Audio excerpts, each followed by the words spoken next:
Al igual que nosotros, ustedes también deben haber oído que algo está pasando en Venezuela estos días.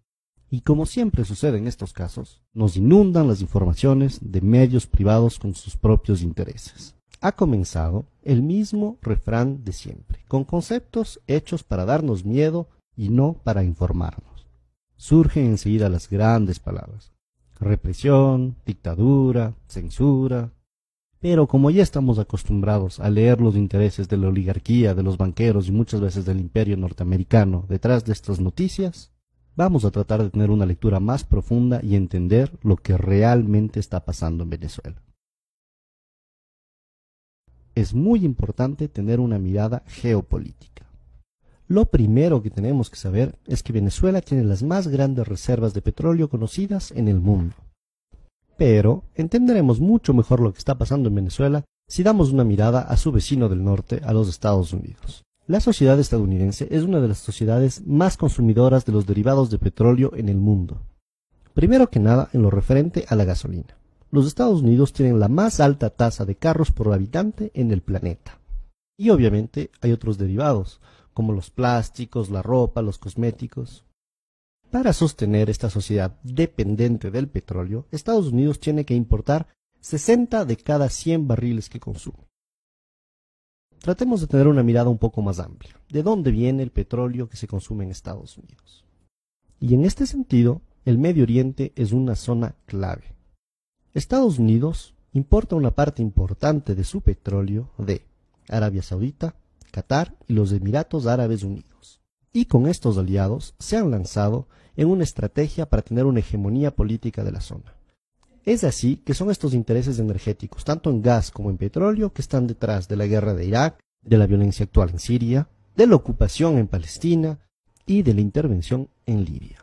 Ahora bien, una vez que hemos visto todo esto, un simple cálculo nos permitirá ver por qué Venezuela es tan importante para los Estados Unidos. El petróleo que viene del Medio Oriente pasa por el estrecho de Hormuz y sigue su camino por el sur de África hasta llegar a Texas. Este viaje dura entre 40 y 45 días. En cambio, el petróleo que viene de Venezuela solo tarda 4 a 5 días en llegar a Estados Unidos. Al comparar el costo que significa traer el petróleo del Medio Oriente y no de Venezuela, podemos entender muy claramente cuáles son los intereses norteamericanos en este asunto. Ahora bien, es muy importante que entendamos cómo estos intereses determinaron la historia de Venezuela. Durante más de 40 años, esta estuvo determinada por lo que se llamaba el Pacto de Punto Fijo. Este fue un pacto político entre la Acción Democrática y el COPEI, el Comité de Organización Política Electoral Independiente. A través de este pacto concordaron un programa político común. Lo único que cambiaba es que iban alternándose el uno y el otro según las elecciones. Estos dos partidos de derecha secuestraron totalmente la democracia venezolana por más de 40 años, defendiendo únicamente los intereses de la oligarquía y dejando al pueblo venezolano sin ninguna representación. Eso sí, lo que se garantizó durante esos 40 años fue un petróleo a buen precio para los Estados Unidos.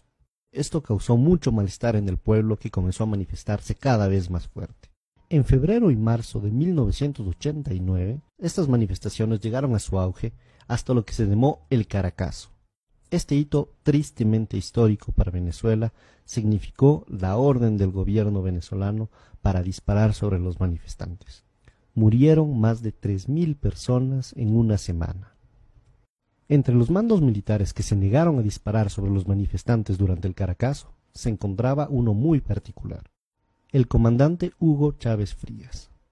Luego de haber tratado de derrocar a este régimen asesino de la oligarquía a través de una rebelión militar que no funcionó, el comandante Chávez se presentó a las elecciones y fue así que fue electo en 1998 presidente de la República de Venezuela. El gobierno del comandante Chávez significó un cambio histórico para los venezolanos y venezolanas. Primero que nada, por el enorme reforzamiento de la democracia en el país. Se comenzó refundando de forma democrática todas las instituciones del Estado a través de una asamblea constituyente. En los 15 años que lleva la Revolución Bolivariana, se han dado la cifra increíble de 19 elecciones, de las cuales 18 han sido ganadas por el proceso revolucionario. Este proceso de democracia representativa permanente ha sido además complementado por un fortalecimiento de la democracia participativa en Venezuela. Los avances fruto de las políticas sociales han sido igualmente muy importantes. La pobreza pasó de 54,2% en 1995 a 23,9% en el 2012. La mortalidad infantil disminuyó de 50%. La salud y la seguridad social suman actualmente el 21% del presupuesto del Estado venezolano. Las matrículas universitarias pasaron de 800.000 a 2.600.000 actualmente. Y Venezuela cuenta con 75 universidades públicas. Ya se ha erradicado el analfabetismo en todo el país. Obviamente, el imperio norteamericano, viendo que por primera vez en la historia un gobierno venezolano se ocupaba mucho más de su pueblo que de los intereses norteamericanos, y que el nuevo proceso de unión soberano y emancipador de América Latina amenazaba su hegemonía política, no se quedó con los brazos cruzados. En el 2002 apoyó claramente un golpe de Estado en contra del gobierno democráticamente electo de Hugo Chávez. Al haber fallado este intento gracias a la movilización popular, fomentaron un sabotaje económico a través de un paro petrolero con el apoyo de la oligarquía. Sin embargo, este nuevo intento de desestabilización también fracasó. Es así que tenemos que entender que lo que está pasando en Venezuela es un nuevo proceso de desestabilización. Lo único que ha cambiado es que esta vez es una nueva estrategia, lo que llamamos el golpe suave. El primer paso es la guerra económica. Por más de que se han hecho ya muchos cambios en la economía venezolana, el país sigue dependiendo muchísimo de las importaciones para satisfacer sus necesidades básicas. Y la misma oligarquía que creó históricamente esta situación está tratando de aprovecharse ahora de ella. Por un lado, algunos de los industriales ligados con la oligarquía que quiere acabar con el proceso bolivariano están tratando de crear escasez de productos básicos para crear descontento popular. Y por el otro lado, algunos sectores importadores que también quieren acabar con este proceso están especulando con los dólares en vez de utilizarlos para importar productos de necesidades básicas para el país. Esto demuestra una vez más el cinismo de la oligarquía venezolana dispuesta a todo para volver al poder. Muy bien, ahora veamos el segundo y tal vez el más importante de los ejes del golpe suave. Este es el de la manipulación mediática. La oposición golpista venezolana tiene dos facetas. Una que se muestra pacífica y la otra que es claramente violenta.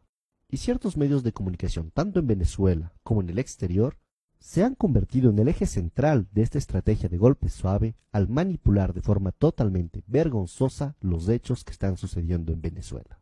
Ellos quieren hacer creer al mundo entero que el gobierno venezolano está reprimiendo duramente simples manifestantes pacíficos. Pero este guión ya lo conocemos y no caeremos tan fácilmente en esa trampa. Si miramos un poco la historia de estos últimos años en América Latina, nos damos cuenta que Estados Unidos y las oligarquías no se han quedado de brazos cruzados frente a los movimientos progresistas. Primero estuvo el fallido intento de golpe de Estado en Venezuela en el 2002. Desafortunadamente, en el 2010 el golpe de Estado en Honduras sí funcionó. Después le tocó el turno al Ecuador, donde por suerte el intento de golpe de Estado del 2010 fracasó. Pero esto no se acabó ahí. El gobierno paraguayo de Lugo no tuvo tanta suerte y en el 2012 fue derrocado por un golpe de Estado parlamentario. Finalmente, en el 2012 y recientemente en el 2014 también se han denunciado intentos de golpe de Estado en Bolivia. Esta vez en Venezuela la historia está tratando de repetirse, pero no dejaremos que esto suceda. Los pueblos latinoamericanos hemos aprendido mucho de nuestro pasado, y esta vez no dejaremos que ni el imperio norteamericano ni las oligarquías nacionales logren arrebatarnos el proceso de cambio en el que nos encontramos. Fuerza, compañeros venezolanos, no dejaremos que este golpe suave se realice.